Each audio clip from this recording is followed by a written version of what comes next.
স্বার্থান্বেষী গোষ্ঠী তাদের দেশে কাউকে নিরাপত্তা দিতে পারে না। ভারতের জনগণকে বলবো, আপনাদের সাথে আমাদের শত্রুতা নাই।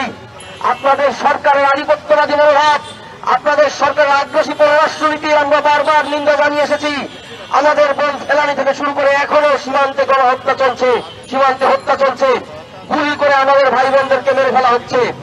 আপনাদের এই সরকার যে উগ্র মানসিকতা ছড়াচ্ছে, আমাদের বিরুদ্ধে আপনাদের কাছে প্রোপাগান্ডা ছড়াচ্ছে, তারা আপনাদের নির্ভয়াকে কিন্তু নিরাপত্তা দিতে পারে নাই। আপনাদের দেশে অসংখ্য বার নারীদের সম্মানহানি করা হয়েছে, এখনো সেই ঘটনা চলছে। আপনাদের এই জনগণ এই উগ্র মানসিকতার টিকিয়ে রাখা ছাড়া আর কোনো কিছুই কিন্তু আপনাদের পক্ষে করতে পারবে না। বরঞ্চ বাংলাদেশের জনগণ আপনাদের সামনে দৃষ্টান্ত স্থাপন করেছে কিভাবে জনগণের অধিকারের জন্য দাঁড়াতে হয়, কিভাবে মানুষের অধিকারের জন্য দাঁড়াতে হয়, কিভাবে একটি গণতান্ত্রিক রাষ্ট্রের জন্য দাঁড়াতে হয়।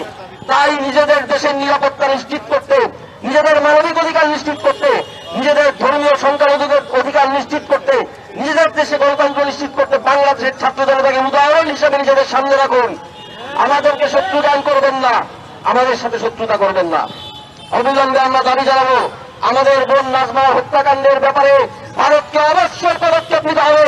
বাংলাদেশের পররাষ্ট্র মন্ত্রণালয়কে অবিলম্বে ভারতীয় হাই কমিশনারকে তলব করে এই ব্যাপারে ভারত সরকার কি পদক্ষেপ নিয়েছে সেটি জানতে চাইতে হবে।